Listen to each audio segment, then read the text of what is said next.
இந்திய சுதந்திர அமுத பெருவிழா இந்திய அரசின் விக்யான் பிரசாத், தமிழ்நாடு அறிவியல் தொழில்நுட்ப மையம் மற்றும் களஞ்சியம் சமூக வானொலி இணைந்து வழங்கும் அறிவோம் அறிவியல். இது ஒரு அறிவியல் சார்ந்த தொடர். ஃபிஷரிஸ் காலேஜ் எங்கே இருக்குன்னு தெரியுமா? கேள்விப்பட்டிருக்கேன், ஆனால் எங்கே இருக்குன்னு தெரியல. தலைஞாயிற்கிட்ட இருக்குன்னு கேள்விப்பட்டிருக்கேன், ஆனால் போய் பார்த்ததில்ல. தலைஞாரில் இருக்குது, அங்கே தான் என் பொண்ணு படிக்கிறா, இப்போ தான் சேர்த்து விட்டேன். இல்லை, எனக்கு தெரியாது. எங்கே நாகப்பட்டினத்தில் இருக்குன்னு சொன்னாங்க, ஆனால் கேள்விப்பட்டிருக்கிறேன், ஆனால் இருக்கிற இடம் தெரியாது. மீனவர்களுக்காக எதோ இருக்குன்னு சொல்கிறாங்க. ஆமாம் தெரியும், தலைஞாயிறில் இருக்கு, நான் போயிருக்கேன். என் பையனும் சேர்த்து வரதுக்காண்டி போயிருந்தேன். என் பையனும் அங்கே தான் படிச்சிட்ருக்கான். தூத்துக்குடியில் இருக்குன்னு எங்கள் டீச்சர் சொல்லியிருக்காங்க. தெரியாதே. தெரியும், தலைஞாறில் இருக்குது. எங்கள் ஊரில் கூட கேம்ப் நடத்தியிருக்காங்க. நான் கேள்விப்பட்டதே இல்லையே. மீன்வள கல்லூரி மற்றும் ஆராய்ச்சி நிறுவனம் நம்ம நாகப்பட்டினம் மாவட்டத்தில் உள்ள தலைஞாயிறு பகுதியில் தான் இருக்குது. இந்த கல்லூரியோட முழு பெயர் டாக்டர் எம்ஜிஆர் மீன்வள கல்லூரி மற்றும் ஆராய்ச்சி நிறுவனம். இந்த கல்லூரியானது 2017ஆம் ஆண்டில் துவங்கப்பட்டது. துவக்கத்தில் 20 மாணவர்களை கொண்டு துவங்கப்பட்டது. இந்த கல்லூரியானது பிஎஃப்எஸ்சி அப்படின்னு சொல்லக்கூடிய பேச்சுலர் ஆஃப் ஃபிஷரிஸ் சயின்ஸ் அப்படின்னு சொல்லக்கூடிய பட்டப்படிப்பை மாணவர்களுக்கு வழங்கி வராங்க. இந்த கல்லூரியோட முக்கிய நோக்கமே பிஎஃப்எஸ்சி பட்ட கல்வி திட்டத்தை வழங்குறது, மீன்வளத்தோட பல்வேறு துறைகளின் நலனுக்கான அடிப்படை மற்றும் பயன்பாட்டு ஆராய்ச்சியை மேற்கொள்றது, மீனவ மக்கள் நலிவடைந்தவர்களுக்கு பயிற்சிகளை வழங்குறது, பெண்கள், கிராமப்புற இளைஞர்கள், மீன் வளர்ப்பவர்கள், மீன் பிடிப்பவர்கள், தொழில் முனைவோரை மேம்படுத்துறதும் இவற்றோட முக்கிய நோக்கம்தான். இந்த கல்லூரியானது 50,000 சதுர அடி பரப்புல நிறுவப்பட்டிருக்கு. இந்த கல்லூரியில விசாலமான மற்றும் குளிரூட்டப்பட்ட ஸ்மார்ட் வகுப்பறைகள் இருக்கு. பல்வேறு மீன்பிடி துறைகளுக்கான ஆராய்ச்சி மற்றும் தர சோதனைகளுக்கான அதிநவீன ஆய்வக வசதியும் இங்க இருக்கு. கல்லூரி வளாகத்துல நூலக வசதியும் இருக்கு. ஆண்கள் பெண்களுக்கு தனித்தனியான விடுதிகள் மற்றும் உணவு வசதியோட அடங்கி இருக்கு.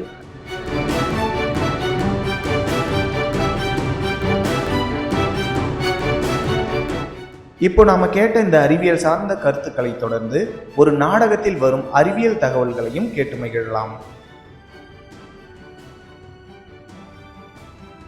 என்னம்மா ஜூஸ் வேணுமா? என்ன ஜூஸ் போட்டோம்? ஃப்ரூட் மிக்சர் இருக்குது, பாதாம் கீர் இருக்குது, ரோஸ் மில்க் இருக்குது. ஃப்ரூட் மிக்சர் போட்டுட்டா? இந்தாங்க, 25 ரூபா ஆச்சுமா. அண்ணே வாங்கண்ணே, எப்படி இருக்கீங்க? நான் நல்லா இருக்கேம்மா. யாருண்ணே, உங்கள் பொண்ணா? ஆமாம்மா, இவ தான் என் பொண்ணு. என்னம்மா நல்லா இருக்கியா?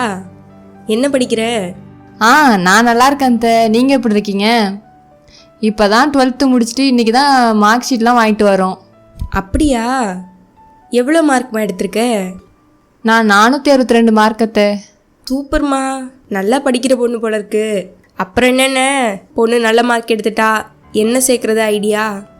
அதாம்மா ஒரே குழப்பமாக இருக்குது, என்ன படிக்க வைக்கிறதுன்னே தெரியல. அவளுக்கும் இதை பற்றி ஒரு ஐடியாவும் இல்லைம்மா. நல்ல மார்க் எடுத்திருக்க. நம்ம ஊர்லேயே தான் அந்த பிஎஃப்எஸ்சி கோர்ஸ் இருக்கேம்மா, அதையும் படிக்கக்கூடாது நீ? அது என்ன கோர்ஸுமா? அதுவா, பேச்சுலர் ஆஃப் ஃபிஷரிஸ் சயின்ஸ் கோர்ஸ்மா. அதுதான் என் பொண்ணும் படித்தா, இப்போ நல்ல வேலையில் இருக்கா. அப்படியா? ரொம்ப சந்தோஷம். சரிம்மா, அது எங்கே போய் படிக்கணும், எப்படி படிக்கணும், கொஞ்சம் தெளிவாக சொல்ல. அண்ணே, அது நம்ம நாகப்பட்டினம் மாவட்டம் தலைஞாயிறு பகுதியிலே இருக்குது. டாக்டர் எம்ஜிஆர் மீன்வள கல்லூரி மற்றும் ஆராய்ச்சி நிறுவனம் தான் அந்த கல்லூரி. தமிழ்நாடு அரசோட கால்நடை பராமரிப்பு, பால்வளம் மற்றும் மீன்வளத்துறையோட GON 184 படி 21/9/2017 தான் இந்த கல்லூரியை ஸ்டார்ட் பண்ணியிருக்காங்க. இந்த கல்லூரியை சுற்றி இருக்கிற 1000 இறால் பண்ணைகள் மாணவர்களோட கல்விக்காக கலாச்சார அடிப்படையில் மீன் வளத்தை பற்றிய அறிவை பெறுறதுக்கும் மாணவர்கள் தொழில் முனைவோராக மாறுறதுக்கும் சாத்தியமாகுது. இந்த கல்லூரியோட நோக்கமே பிஎஃப்எஸ்சி பட்ட கல்வி திட்டத்தை கொடுக்கறது தான். அது மட்டும் இல்லாமல் மீன் வளத்தோட பல்வேறு துறைகளோட நலனுக்கான அடிப்படை மற்றும் பயன்பாட்டு ஆராய்ச்சியை மேற்கொள்கிறது, மீனவ மக்கள் நலிவடைந்தோர் அடங்கிய பயிற்சி துறையோட தேவைகளை பூர்த்தி செய்கிறது. பெண்கள், சுய உதவி குழுக்கள் மற்றும் கிராமப்புற இளைஞர்கள், மீன்பிடி தொழில் முனைவோர்கள் இவர்களை மேம்படுத்துறதும் இவற்றோட முக்கிய நோக்கம்தான். அந்த காலேஜில் எல்லா வசதியும் இருக்காமா? ஏன் கேட்குறேன்னா, என் ஃப்ரெண்டோடைய பொண்ணு போன வருஷம் ஒரு காலேஜில் கொண்டு போய் நாங்கள் சேர்த்தோம். அந்த காலேஜில் என்ன பண்ணியிருக்காங்கன்னா, அட்மிஷன் போட்டு இந்த பொண்ணும் காலேஜ் போயிடுச்சு. கடைசியில் எக்ஸாம் அப்போ தான் தெரியுது அந்த காலேஜ் ஏதோ பர்மிஷன் வாங்கணுமாமே, ஏதோ யூனிவர்சிட்டியில்.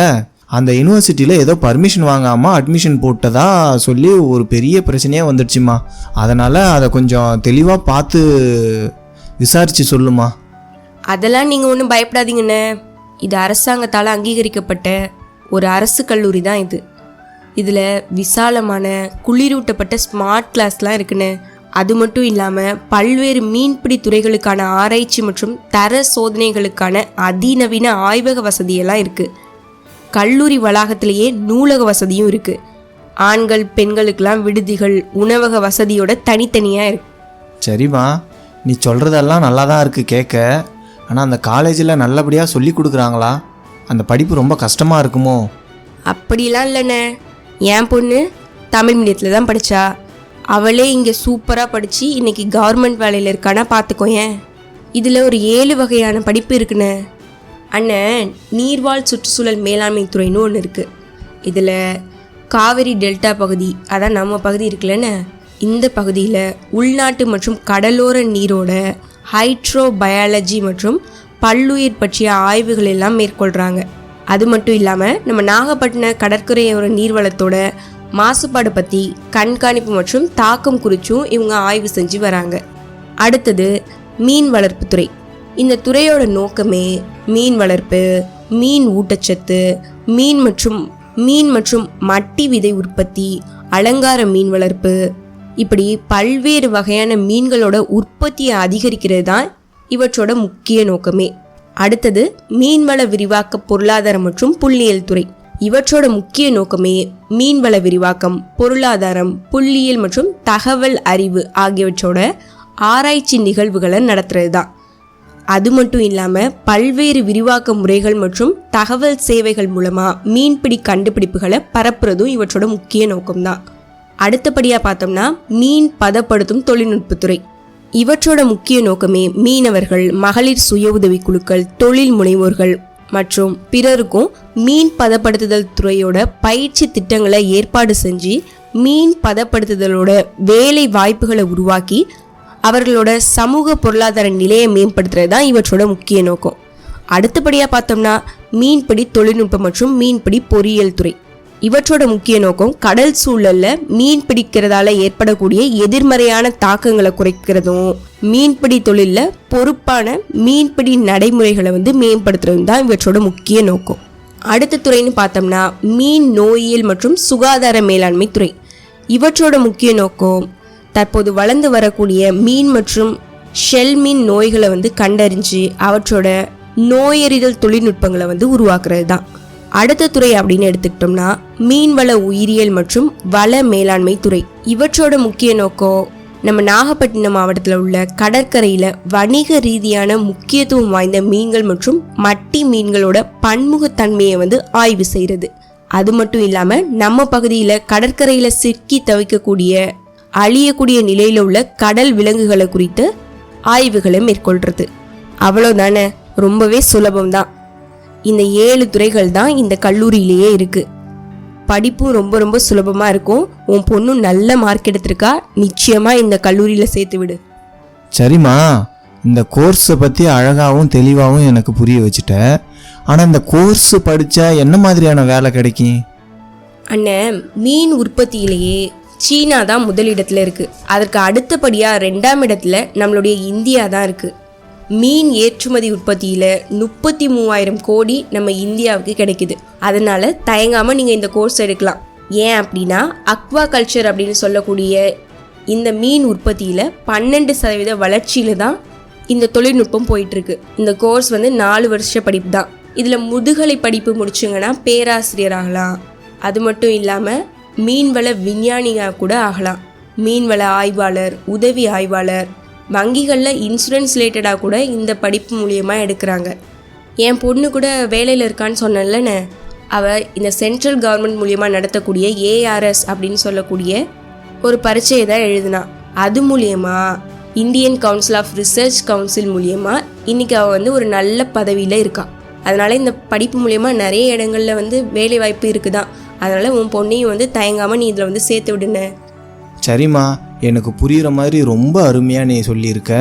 நான் கூட ஏதோ என் பொண்ணை வந்து எங்கே போய் சேர்க்க போகிறோம், வெளியில் போய் படிக்கணுமா, ரொம்ப கஷ்டப்படுமே அப்படின்னு சொல்லி நான் ரொம்ப வருத்தத்தில் இருந்தேன், மனக்குழப்பத்தில் இருந்தேன். இப்போ எனக்கு எல்லாமே தெளிவாகிடுச்சுமா.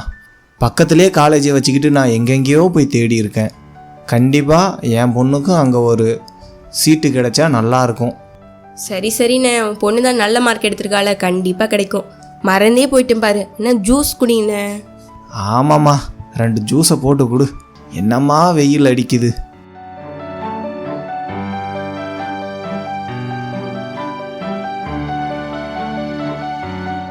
இன்னைக்கு நாம அறிவியல் அறிவோம்ல தினமும் நாம் பார்க்கும் சில நிகழ்வுகளில் உள்ள அறிவியலை பற்றி தெரிஞ்சுக்கிட்டோம். இனி வரும் தொடர்களில் நமது வாழ்வாதாரத்தோடு தொடர்புடைய அறிவியல் மற்றும் ஆராய்ச்சி நிலையங்கள் பற்றியும் அவைகளை நாம் எவ்வாறு பயன்படுத்தி கொள்ளலாம் என்பதை பற்றியும் தெரிந்து கொள்ளலாம்.